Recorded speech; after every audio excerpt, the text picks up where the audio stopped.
Voters have rejected Amendment 4, keeping the state's 6-week abortion ban in place tonight. The amendment, which sought to enshrine abortion rights in the state's constitution, had to be approved by at least 60%. It fell just short of that at more than 57%. In Tampa Bay's Hannah Deneen talked to people on both sides of that issue. And Hannah, they say there is work to do.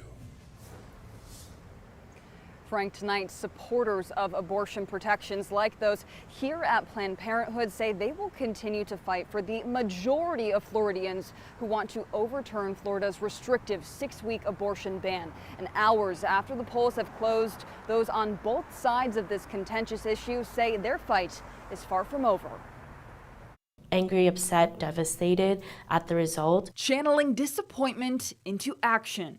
And yet we're still also hopeful, excited, and galvanized to do what's next. Floridians for Reproductive Freedom say they'll ensure Florida legislators take note of the 57% of voters in favor of overturning a 6-week ban.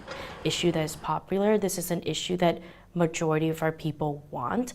You have already seen, it's already in the work that these folks do not want this ban, right? Committee member May Thatch says as they continue to fight for change in Florida, resources, including a fund to help women access abortions out of state, are still available. In the current state that we're in, we're of course supporting our direct aid and direct service organizations. Meanwhile, pro-life organizations say the narrow margin of victory shows they need to strengthen their messaging in Florida. We really dodged a bullet.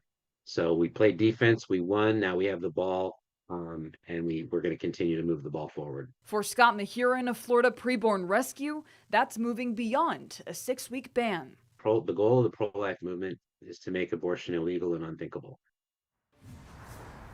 Supporters of Amendment 4 say reintroducing this issue as a constitutional amendment in a future election is still on the table. They would, of course, be starting from scratch, which does mean they would have to collect another roughly 900,000 signatures from Floridians. And Hannah, we've heard from a few people here in Tampa Bay asking why the Florida constitutional amendments need a 60% majority. Other states, those amendments just need a simple majority. According to an interesting bit of Florida's political history, back in 2006, many might remember, we passed a constitutional amendment that required here in Florida our constitutional amendments to get 60% of the vote.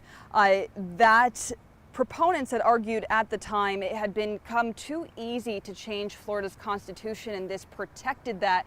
Ironically, though, that issue passed with just 57% of the vote.